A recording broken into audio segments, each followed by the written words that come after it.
আসসালামু আলাইকুম রহমতুল্লাহ। ঈদের মৌসুম, রুটি পিঠা আর গরুর মাংস খাবো না সেটা তো কোনোদিন হতেই পারে না। তো যেহেতু কাতারে বউ নিয়ে আসছি, তো আমার বন্ধু আমাদেরকে ইনভাইট করলো যে ভাই বউ নিয়ে আসছি, রুটি পিঠা খাবো না সেটা হতে পারে না, কারণ তাইলে আমাদের যে বউ নিয়ে আসার সার্থকটাই থাকে না।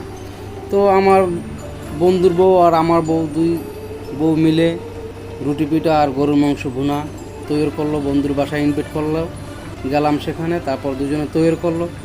তো খুব স্বাদ লাগলো। আর একটা যে মনে মনে ফিল নিব কেন, যে দেশে থাকলে আজকের গরুর মাংস আর রুটি পিঠা খেতে পারতাম, কোরবানির মাংস।